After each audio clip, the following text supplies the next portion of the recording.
தங்கமயில் கர்ப்பமாக இருக்க விஷயத்த வந்துட்டு எங்கள் சரவணன் கிட்ட சொல்லும்போது அவங்க சொன்ன அந்த வார்த்தை எங்கள் தங்கமயில் மனசுக்குள்ளே குத்திக்கிட்டே இருக்கு. என்னடி விஷயத்த போயிட்டு மாப்பிள்ளை கிட்ட சொன்னியா? என்ன சொன்னார் உன் புருஷன் அப்படின்னு பாக்கியம் எங்கள் தங்கமயில பார்த்து கேட்குறாங்க. மயிலுமே இங்கே அம்மா கிட்ட இல்லைம்மா நான் அவர்கிட்ட சொன்னேன், ஆனால் அவர் என்ன சொன்னார் தெரியுமான்னு நடந்த விஷயத்தை விழாவெறியாக சொல்லும்போது அதை கேட்டதுமே எங்கள் பாக்கியமும் மாணிக்கமும் அப்படியே அதிர்ச்சி ஆகுறாங்க. என்னடி சொல்கிறேன், அப்படியே அவன் புருஷன் சொன்னா அப்படின்னு கேட்க, ஆமாம்மா எனக்கு நல்லா தெரிஞ்சு போச்சு, அவர் என்ன இந்த தடவையும் இங்கே ஏற்றுக்க போகிறதே இல்லை, என் குழந்தைய நினச்சாதாம்மா எனக்கு ரொம்ப கஷ்டமாக இருக்குன்னு சொல்லிட்டாளுங்க. இப்படிப்பட்ட ஒரு வார்த்தையை விட்டு அவனை அந்த குடும்பத்தை நான் சும்மா விட மாட்டேன்னு இங்கே நினைக்காம செய்கிறாங்க பாக்கியமும். கிளம்பி வாடின்னு சொல்லி தங்கமயில கூட்டிகிட்டு நேராக அந்த வீட்டுக்கு கட்டாயப்படுத்தி கூட்டிகிட்டு போயிடுறாங்க. தங்கமயில கூட்டிகிட்டு அவங்க அம்மா அப்பா 2 பேருமே வீட்டு வாசல் முன்னாடி நின்று சத்தம் போட வீட்டுக்குள்ளே இருக்க எல்லாரும் வெளியே வரவும் செய்கிறாங்க. தங்கமயில் கர்ப்பமாக இருக்க விஷயத்த உங்கள் பிள்ளைகிட்ட வந்து சொன்னால் உங்கள் பிள்ளை இப்படி தான் பேசுவாரா? உங்கள் பிள்ளைய நீங்கள் இப்படி தான் வளர்த்து வச்சுருக்கீங்களா? ஏன் அவருக்கு தெரியாதா தங்கமயில் வயிற்றில் வளர்கிற குழந்தை யாரோட குழந்தைன்னு? ஏன் இங்கே மயிலையும் குழந்தையும் காரணம் காட்டி இந்த வீட்டில் விட்டுட்டு போயிடுவோன்னு பயத்தில் அப்படி பேசுகிறாரான்னு எங்கள் பாக்கியம் பயங்கரமாக சத்தம் போடுறாங்க, திட்டுறாங்க. ஆப்போசிட்டில் இருக்க எல்லா ஃபேமிலியும் வெளியே வந்து நின்று வேடிக்கை பார்க்கவும் செய்கிறாங்க. என்னடா சொல்கிறாங்க இவங்கன்னு சொல்லி கேட்க, ஆமாம்மா தங்கமயில் திரும்பவும் அவள் ட்ராமாவை ஆரம்பிச்சிட்டா, திரும்ப என் கூட இந்த வீட்டில் வந்து சேர்ந்து வாழணுன்றதுக்காக தான் மாசமாக இருக்கன்னு என்கிட்டே வந்து சொல்கிறாமா, அதை எப்படிம்மா என்னால் ஏற்றுக்க முடியும்னு சொல்ல, நாங்கள் ஒன்று இந்த தடவை ஆதாரம் இல்லாமல் எதையுமே பேசலை, போன தடவை ஏதோ தவறாக போயிடுச்சு, அதையும் கூட நாங்கள் வேணும்னே போய் சொல்லலை, உண்மையிலே நாங்களும் தான் அதை நம்பி ஏமாந்தோம், நீங்கள் அதை நம்பலைனாலும் எங்களுக்கு கவலையே இல்லை, ஆனால் இந்த தடவை தங்கமயில் கர்ப்பமாக தான் இருக்கா அப்படின்னு எங்கள் பாக்கியம் சொல்கிறாங்க. இதை கேட்ட பாண்டியன் கோமதின்னு நிற்க, என்ன மீனா பார்த்துக்கிட்டு இருக்கேன், உனக்கு தான் தெரியும்ல, நீ தானே தங்கமயிலுக்கு ஹாஸ்பிட்டலுக்கு போய் கூட்டிகிட்டு போயிட்டு வந்த, நீ தானே அடிக்கடி எங்கள் தங்கமயில வீட்டில் வந்து பார்த்துட்டு போகவும் செய்கிறேன், ஏன் உனக்கு தெரியாதான்னு சொல்லும்போது எல்லாருமே எங்கள் மீனாவை பார்த்து முறைக்கவும் செய்கிறாங்க. மீனா அது வந்து அப்படின்னு தயக்கப்பட்டு நிற்க, எங்கள் உடனே தங்கமயில் வந்து அம்மாவை பார்த்து, அம்மா கொஞ்சம் அமைதியாக இருமான்னு சொல்ல, ஏய் நீ சும்மா இருடி அப்படின்னு சொல்லிட்டு, நீ சொல்லு மீனா அப்படின்னு கேட்க, மீனா என்ன பேசுகிறேன்னு தெரியாமனாலும் தங்கமயிலுக்கு இந்த தடவை நம்ம சப்போர்ட் பண்ணணுன்றதுக்காக ஆமாத்த நான் தான் ஹாஸ்பிட்டல் கூட்டிகிட்டு போயிட்டு வந்தேன்னு சொல்லும்போது அத்தனை பேர் முகத்துலேயும் அதிர்ச்சியாக தான் இருக்குது. இங்கே ஒரு பக்கம் தங்கமயில் ப்ரெக்னென்ட் ஆகிட்டாங்கன்னு ஒரு பக்கம் கேள்விப்பட்டாலும் இன்னொரு பக்கம் மீனா தான் இதுக்கெல்லாம் உதவி செஞ்சிட்டு இருக்குதுன்னு இன்னொரு பக்கம் கேள்விப்படும் போது அதை அவங்களால தாங்கிக்கவும் முடியலை, ஏற்றுக்கவும் முடியலை. ரொம்ப மன உளைச்சல்ல இங்கே உட்காந்துருக்கவும் செய்கிறாங்க வீட்டில் இருக்க எல்லாருமே. அம்மா இவன் என் வாழ்க்கையில் திரும்ப வந்தானா நிச்சயமாக நான் என் வாழ்க்கையை முடிச்சு பண்ணி சரவணன் சொல்லும்போது எதுவாக இருந்தாலும் கோர்ட்டில் பார்த்துக்கலான்னு எங்கள் பாண்டியன் சொல்கிறாங்க. அதுக்கு கோமதியும் சொல்ல, கோர்ட்டில் தானே, கோர்ட்டில் நாங்கள் என்ன பண்ணுறோன்னு நீங்கள் பாருங்கள், என் தங்கமயில இந்த வீட்டுக்குள்ளே சேர்க்காம இந்த பாக்கியம் ஓய மாட்டான், இங்கே தங்கமயில் மாசமாக இருக்கிறத வச்சு எப்படியுமே உங்கள் குடும்பத்தில் நான் கொண்டு வந்து சேர்க்க தான் போகிறேன், வாடி அப்படின்னு மயிலை கூட்டிகிட்டு அங்கேருந்து கிளம்புறாங்க. உங்கள் யாரையும் சும்மா விட மாட்டேன் அப்படின்ற ஒரு கோபத்தோடையும் கிளம்புறாங்க. பேசின வார்த்தைக்கும் பேசின பேச்சுக்கும் இந்த குடும்பம் சரியான பதிலடி கொடுத்தாகணும்னு பேசிக்கிட்டு இருக்கும்போதே இங்கே அந்த செந்தில் வந்து என்ன பண்ணிடுறாங்க, மாணிக்கத்தோடைய சட்டையை வந்து பிடிச்சிடறாங்க. இப்போ வந்து 2 குடும்பத்துக்கு இடையில பிரச்சனை அதிகமாக போயிடுது. பிரச்சனை அதிகமானாலும் ஒரு பக்கமாக பிரச்சனையை வந்துட்டு சமாளித்து இந்த குடும்பம் வந்து அந்த இடத்த விட்டு வெளியேறினாலும் கூட இந்த செந்திலும் அந்த வீட்டில் இருக்க மற்றவங்களும் யாருமே சரியில்லை. முதல்ல இவங்களுக்கெல்லாம் நம்ம பெரிய ஆப்பா வைக்கணும்னா நம்ம மயிலை திரும்ப அந்த வீட்டுக்கு அனுப்பிதான் ஆகணும், அது நடந்தே தீரும், இவா மயில் அப்படின்னு எங்கள் பாக்கியமும் மயிலை கூட்டிகிட்டு நேராக வீட்டுக்கு போய்ட்றாங்க. இந்த நேரத்தில் இங்கே மீனாவும் இங்கே மீனா வீட்டில் இருக்கும்போது எல்லாருமே மீனாவை திட்டுறாங்க. என்னப்பா திரும்ப நீ அந்த தங்கமயிலுக்கு சப்போர்ட் பண்ணி அந்த தங்கமயிலுக்காக நீ உதவி பண்ணிட்டு இருக்கன்னு அவங்க வீட்டில் வந்து சொல்கிறதெல்லாம் உண்மையா அப்படின்னு எங்கள் கோமதி கேள்வி கேட்க, நல்லா கேளுங்க, நான் அன்னைக்கு நைட்டு வீட்டை விட்டு கோச்சிட்டு வந்தது காரணமே தங்கமயிலாம் அவங்க வீட்டில் உட்கார வச்சதுதான் அப்படின்னு சொல்ல, அத்தை அது வந்து நான் என்ன சொல்ல வரேன்னு கேளுங்க, எதுவும் பேசாத அப்படின்னு கோமதி கோவப்பட, அதுக்கு பாண்டியனும் மாமா நானா என்ன சொல்ல வரேன்னா அது கொஞ்சமாவது காது கொடுத்து கேளுங்கன்னு சொல்லிங்க மீனா சொல்கிறாங்க. யாருமே மீனா பேச்சு கேட்கல, மீனாவை திட்டதான் செய்கிறாங்க. மீனாவை கோச்சிட்டு அங்கேருந்து கிளம்பி போக ராஜி ஃபோன் பண்ணி, அக்கா நீங்கள் கவலைப்படாதீங்கக்கா எல்லாம் சரியாயிடும்னு ஆறுதல் சொல்லிட்டு இருக்கவும் செய்கிறாங்க. வீட்டுக்கு போன பிறகு செந்திலுக்கும் மீனாவுக்கும் பெரிய பிரச்சனையே போகுது. மீனா செந்திலை திட்டுறாங்க, செந்தில் மீனாவை திட்டுறாங்க. நீ பண்ணது இப்போ வரைக்கும் தப்புன்னு உனக்கு புரியலைன்னு சொல்ல, நான் பண்ணது தப்பே கிடையாது, அன்னைக்கு தங்கமயில் அக்காவுக்கு ஏதோ ஒன்று ஆகட்டும் நான் விட்டுட்டு வந்திருந்தேன்னா இப்போ நம்ம குடும்பத்தை கொண்டு போய் வச்சு உள்ளே வச்சு பெரிய பிரச்சனையில் நடத்தணுன்றதான் அவங்க வீட்டில் இருக்கவங்களுடைய எண்ணமும் கூட. ஏன் இப்போவும் தங்கமயில் அக்கா மாசமாக இருக்காங்கன்னு கேள்விப்பட்டால் அதை நினச்சி சந்தோஷப்படுறாங்களோ இல்லையோ, அது மூலமாக என்ன பிரச்சனையை கொண்டு வரலான்னு தான் நினைக்கிறாங்க. முதல்ல அது உங்கள் யாருக்குமே புரிய மாட்டுது, ஏன் இப்படி இருக்கீங்க அப்படின்னு சொல்லிட்டு மீனா ஊத்திட்டுறாங்க. இங்கே வீட்டில் இருக்க செந்தில் கோச்சிட்டு வீட்டை விட்டு வெளியே போயிடுறாங்க. மீனா மட்டும் அமைதியாகவே உட்காந்துட்டு சாப்பிடாம தூங்கவும் செய்கிறாங்க. அடுத்த நாள் இங்கே மீனா தன்னுடைய ஆஃபீஸ்க்கு கிளம்பி போக, அதே போல் செந்திலும் ஆஃபீஸ்க்கு கிளம்பி போயிடுறாங்க. இங்கே மீனாவுடைய அப்பா சொன்ன விஷயம் தான் இங்கே செந்திலுடைய நினைவுக்கு வருது. நம்ம எப்படியாவது வசதியாக சீக்கிரமாக சந்தோஷமாக வாழணும்னா அவர் சொல்கிறத வந்துட்டு நம்ம செய்கிறதுல தப்பே இல்லை அப்படின்ற ஒரு எண்ணம் தான் இங்கே செந்திலுக்கு இருக்கு. செந்தில் என்ன பண்ணுறாங்க பண்ணுறாங்க. ஆமாம், மாமா சொன்ன ஆள் யார்? டாக்குமெண்ட் இல்லாமல் சைன் பண்ணணும், அது கொஞ்சம் ரிஸ்க்கான வேலை தான். ஆனாலும் கொஞ்சம் பரவாயில்ல, நம்ம அட்ஜஸ்ட் பண்ணிக்கலாம்னு நினச்சிட்டு தான் இருக்கவும் செய்கிறாங்க இங்கே செந்திலும்.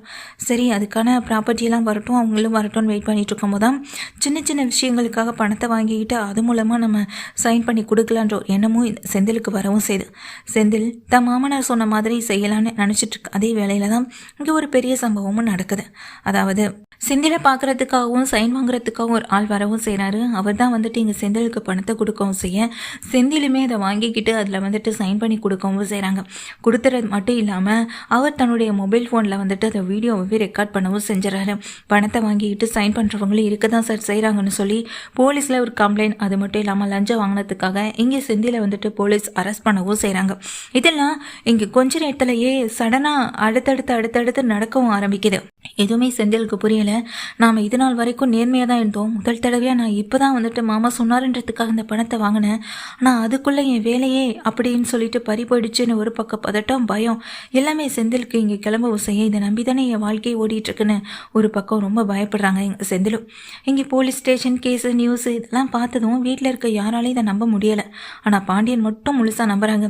இவன் பண்ணக்கூடிய வந்தாண்டி கொஞ்ச நாளே என்ன ஆட்டம் ஆடுறான் பார்த்தியான்னு எங்கள் பாண்டியன் சொல்ல, ஏங்க புரியாமல் பேசாதீங்க, நம்மளை பையனை தாங்க அரெஸ்ட் பண்ணிட்டு போகிறாங்க, எப்படியாவது காப்பாற்றணும் கோமதி அழுகிறாங்க. இங்கே கோமதியும் வீட்டில் இருக்க மற்றவங்க எல்லாருமே அழுக இங்கே செந்திலை போலீஸ் கூட்டிகிட்டு போக இங்கே மீனாவால் அதை பார்த்துட்டு சும்மா இருக்க முடியல. மீனா உடனே ஜெயிலில் இருக்க இங்கே செந்திலை போய் பார்க்க போகிறாங்க. இல்லை மீனா, நான் நேர்மையாக தான் மீனா இருந்தேன் அப்படின்னு சொல்லும்போது, பின்ன எதுக்காக இங்கே பணம் வாங்கினீங்கன்னு மீனா இங்கே செந்திலை பார்த்து திட்டுறாங்க. இல்லை மீனா, உங்கள் அப்பா சொன்னாருன்றதுக்காக தான் சொல்லும்போது இங்கே வெளியே நின்றுக்கிட்டு இருக்க அப்பா கிட்ட வந்துட்டு, என்னப்பா இங்கே நீங்கள் நல்லதை சொல்லி கொடுப்பீங்கன்னு பார்த்தா அவருக்கு எப்படி லஞ்சம் வாங்குறதுன்னு சொல்லி கொடுத்துருக்கீங்க, அவர் லஞ்சம் வாங்கினதையும் ஒத்துக்கிட்டாருன்னு சொல்ல, ஐயோ அம்மாடி, நான் அப்படி சொல்லலைம்மா, எனக்கு தெரிஞ்ச ஒருத்தர் தான், அவருக்கு இங்கே டாக்குமெண்ட் இல்லாமல் சைன் பண்ணணும், அதுக்கு அவர் எவ்வளோ வேணாலும் கொடுப்பாருன்னு சொன்னேன்.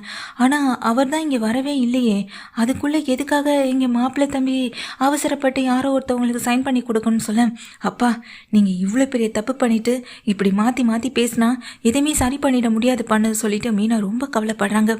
இதை எப்படி நான் இல்லைன்னு சொல்லி சமாளிப்பேன், இதை நான் எப்படி இல்லைன்னு சொல்லிட்டு செந்திலை வெளியே கொண்டு வருவேன்னு நினச்சி கவலைப்படுறாங்க. ஆனால் செந்திலுக்கு வேலையும் படிச்சு இப்போது அந்த வேலையை நம்பி 10 லட்சம் கடனை கொடுத்து வேலை வாங்கினாங்க. அந்த 10 லட்சம் பணமும் போயிடுச்சு.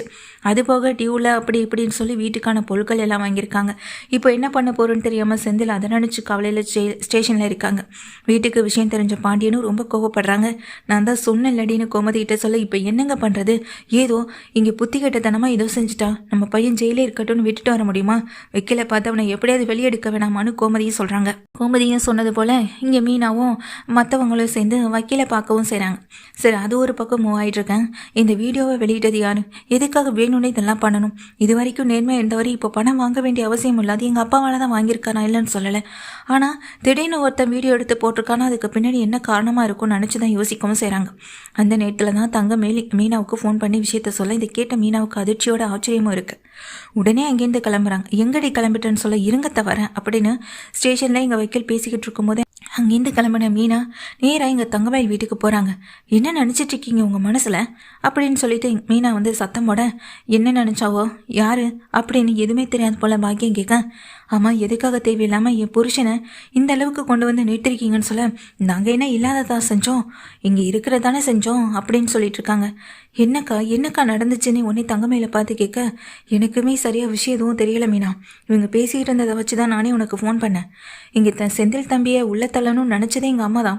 அன்னைக்கு வீட்டுக்குள்ளே அன்னைக்கு இந்த பிரச்சனை வந்தப்போ செந்தில் தம்பி எங்கள் அப்பா மேலே கையை வச்சதுக்காகவும் அவமானப்படுத்தினதுக்காகவும் தான், அவனை பழி வாங்கணுன்றதுக்காக தான் இதெல்லாமே செஞ்சுருக்காங்க அப்படின்னு சொல்ல, ஆமாம் அதுக்கு என்ன இப்படி ஊர் முன்னாடி என்னை கேவலப்படுத்துவாங்க, உன் புருஷன் கொஞ்சம் கூட மரியாதை இல்லாமல் நடந்துப்பான், அதெல்லாம் பார்த்துட்டு நான் அமைதியாக பொறுத்து வேற போகணுமா, அந்த குடும்பத்துக்கு திருப்பி அடிக்கணும்ல, அதுக்காக தான் நான் இதெல்லாம் செஞ்சேன்.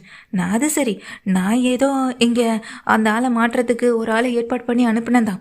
ஆனால் என்ன ஒன்று, உன் புருஷன் லஞ்சம் வாங்குறதுல பெரிய ஆளாக இருப்பான் போல், கொடுத்த உடனே லஞ்ச பணத்தை வாங்கிக்கிட்டான், எனக்கும் ஈஸியால் வேலை முடிஞ்சிருச்சுன்னு பாக்கியம் சொல்ல, ஏமா இப்படி பண்ணீங்கன்னு அங்கே தங்கமயில் கேட்க, உங்கள் குடும்பத்துக்கு நான் நல்லதை நினச்சேன் பாருங்க, என்னையும் சொல்லணும், இனிமேல் உங்கள் குடும்பத்துக்காக ஒரு துளி கூட நான் இறக்கப்பட மாட்டேன், மன்னிச்சிருங்கக்கா, இனி உங்களுக்காக யோசிச்சு இனி ஏன் புருஷனை நான் என்னை விட்டு இழக்க தயாராக இல்லை அப்படின்னு மீனா சொல்ல, மீனா நான் சொல்கிறத கொஞ்சம் கேளு மீனா அப்படின்னு சொல்கிறாங்க. போதும்க்கா, உங்களுக்காக அந்த வீட்டில் நான் அவமானப்பட்டதும் போதும், அந்த வீட்டில் இருக்கவங்க என்னை வெறுத்து வெறுத்து ஒதுக்குனது போதும்.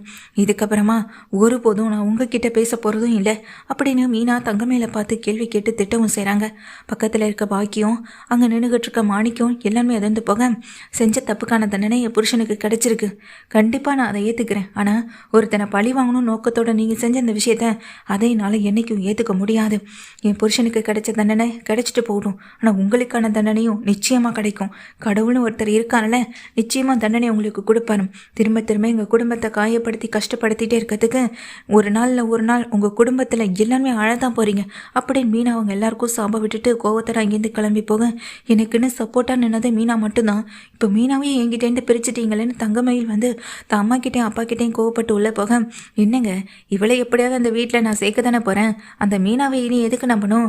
அதான் இவள் வயிற்றுல குழந்தை வளரதில் கோர்ட்டு கேஸுன்னு வரத்தானே போகுது. இந்த குழந்தைய வச்சு எப்படி தங்கமயில் அந்த வீட்டுக்கு நான் அனுப்ப தானே போகிறேன். இப்போவும் என்னையை நம்பாமல் திரும்ப அந்த மீனாவை நம்பிக்கிட்டு இருக்கான் அப்படின்னு சொல்லும்போது, இருந்தாலும் நீ ரொம்ப அவசரப்பட்டுட்ட பாக்கியம். பாவம் மீனா, அவள் புருஷனா வெளியெடுக்க எவ்வளோ கஷ்டப்பட்டுட்டு இருக்காப்பான்னு சொல்ல, யோ என்னையா நீ, நான் என்னமோ வேணும்னு இதெல்லாம் பண்ண மாதிரி நான் செய்யத்தான் சொன்னேன்.